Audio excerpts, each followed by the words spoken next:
And you know it's coming. There's going to be $50 billion a year forever. You know that's going to come. Once these things go on the public dole, they stay on the public dole, Jonathan. I'm not against spending money to try to save jobs. All right. Robert Reich, I'll give you the last word. I am very much in favor of spending money to diversify community, helping people get new jobs, but not corporate welfare, not just keeping people in jobs that are going to disappear. Amen. Robert Reich, you terrific stuff. Jim Glassman, thank you very much. Jonathan Tassini, thank you, gentlemen. You did clarify some issues. Make sure to stay right here. Into the next hour, by the way, CNBC reports on rebuilding General Motors. It's a 2-hour special starting at 8 p.m. Eastern. Right here, coming up on the Cutler Report, the stock market soared. That is really the big story, if you ask me. It shook off General Motors. It shook off the old economy. It shook off everything because some kind of economic recovery is coming. That's the bread and butter of our story. And later on, we're going to look at congressional people ripping off taxpayers again. You're watching the Kudlow Report. Lots to complain about, but lots to brag about. I love this recovery story. Forget about General Motors going into bankruptcy and all that goofiness. Stocks soared today. That's all we really care about because it tells us the future looks better than the past. And here is CNBC's Mary Thompson with the rundown. Good work, Mary. Yeah, well, I'd like to take credit for it, Larry. I can't, though. Wall Street did get off to a strong start for the month of June today. Just as you said, investors were shrugging off the news of GM's bankruptcy, focusing instead on improving economic data. Up 221 points, the Dow finished at its highest level since January. The S&P rallied 23 to its best close since November, and with its 54-point gain, the Nasdaq finished at its highest level since October. Now, while GM's bankruptcy will add to the nation's growing unemployment lines, investors found solace in reports showing manufacturing contracted at a slower than expected pace in May, while construction spending rose more than expected in April. Among Monday's winners, the insurance giant Travelers up 3% and networker Cisco Systems up almost 6%. Next Monday, they're going to be replacing Citigroup and General Motors in the Dow Jones Industrial Average. GM's rival Ford rose more than 6% on expectations it can gain share as GM works through its restructuring. And even some of GM's suppliers, including American Axle and Lear, rallied today, though two other auto parts makers, Visteon and Maltodin, filed for bankruptcy protection. Lastly, retailers rallied on the news of a smaller than expected decline in consumer spending for April. Macy's and JCPenney both jumping about 15%. Tomorrow, Larry, the markets will be focusing on two pieces of data. We get May's auto sales and also pending home sales, both of those on tap. Back to you. Thanks very much, Mary. Before we go to our distinguished panel, let me post these charts up on the full screen. First of all, Mary talked about the ISM Manufacturing Index. Let's put that one up, and we'll see it's actually up 5 months in a row when you go back January, February, March, April, May. That's a terrific number. Take a look at the new orders inside that. We are now in recovery territory above 50%. That's not just a slower shrinkage. That's outright recovery. Now, let's go overseas to China.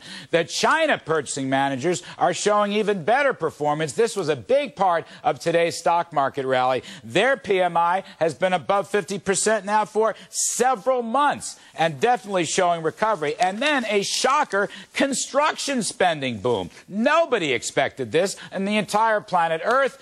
And it covered, by the way, private residential and private commercial spending. So with that in mind, let us look to our market players. We have CNBC contributor Don Luskin of Trend Macro, Joe Battipaglia, Stifel Nicholas, Ron Shaw of the private equity firm Gina Ventures, and Jim Glassman is still with us as though he hasn't had enough already. I want to go to Ron Shaw. I want to start with you. To me, the evidence is coming in. Big monetary pump priming will do it every time. An upward sloping yield curve. Credit spreads are narrowing. To me, it's all coming together. We are absolutely headed for recovery, and that's driving stocks. But you might disagree. I don't know how you're playing this. Well, I feel like we still have to approach the big issue, which is growth. And I'm afraid that GDP spending is low, consumer spending is low. The only way we get growth is going overseas, and that's the one thing people aren't talking about. How are American companies going to go overseas and take market share? So you don't like the U.S. story? You don't think we're recovering? I think the U.S. will lead the world in building global brands. You don't think double-digit money growth, upward curve, not in the narrowing short term. credits? How about those data today? In other words, are you selling the market? right now, would you be selling into this I would be rally? buying the market because the equity values are low. But you just got through telling me you don't like the U.S. You I said do you like the foreign. U.S. market. I do like the U.S. market. I believe the management here knows how to take advantage of foreign markets. All right. I was just a little confused. First you said no, then you said yes. Which, you're buying U.S. stocks? I'm buying U.S. stocks. All right. I got that squared away. Joe Battipaglia, come to you. Haven't seen you in a while. Have you changed your pessimistic view? No, we're very cautious on the outlook here. And the China trade is a particularly perplexing one because they are artificially setting their currency.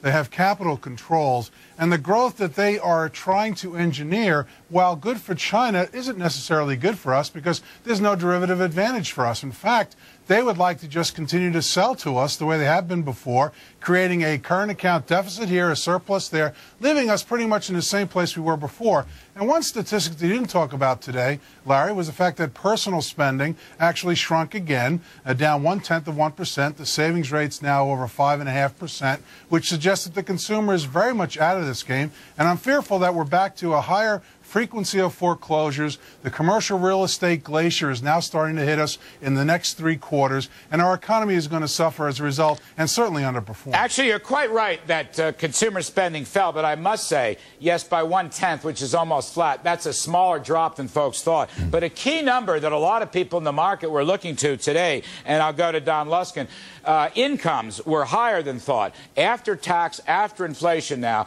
real disposable income is growing at 3.7%.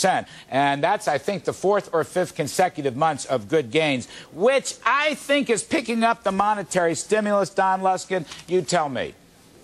It's also picking up, Larry, the fact that in the stimulus package, the $787 billion stimulus package, there are various rebates that are paid to workers through the Social Security system and a change in withholding tables that cause people, even whose wages might be falling slightly, to have higher take-home pay because the government is now withholding less. That was what they intended. I mean, sometimes the Keynesians... it's absolutely what they intended. Sometimes the Keynesians in the short run get it right. But wait a second. Let's not confuse organic recovery in the economy with artificial heroic treatment that someday we're going to have to pay a price for.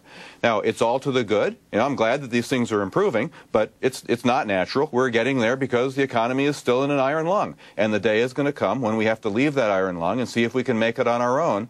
And what worries me is that while there's no question that we're recovering, there's no question that there are green shoots, I worry that in some way there are green overshoots. Out here in California, gasoline is now back over $3 per gallon. Right. It's a little too early for that. Right. We don't have a stabilizing housing market here, and already we've got $3 a gallon gas. So are we getting a little ahead of ourselves? Is this where we're going to find equilibrium in this economy? I hope not. What we need, Jim Glassman, is a nice drill, deregulation, all the above energy to get those prices back down. But Jim Glassman, the market is a little bit taken by an inflation fear, which is odd because yesterday it was deflation. Today it's inflation. Treasuries up to, they're moving towards 4%, 3.75%, Jimmy. They're up about 150, 175 basis points. As Don Luskin said, gasoline prices, look, energy prices are now approaching $70.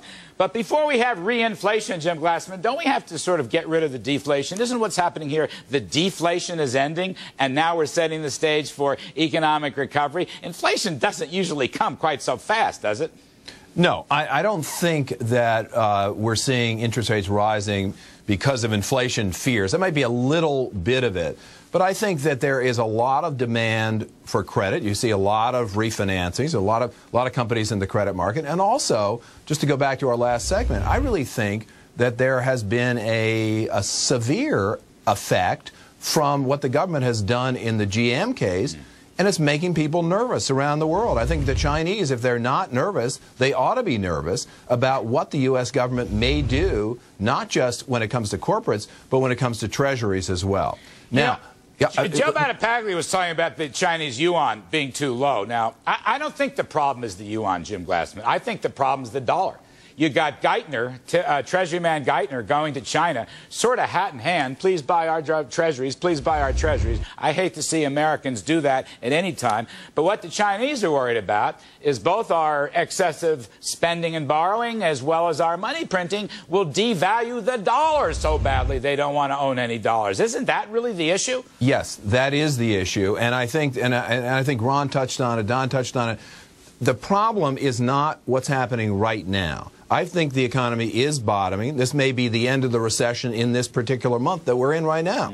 But what kind of growth are we going to get going forward when we have this gigantic debt overhang and when we're spending money on things that I don't think are particularly productive in this stimulus package? All right, what we're seeing a recovery that's really a monetary, because of the monetary stimulus. Hold that thought. We're going to pick it up in the next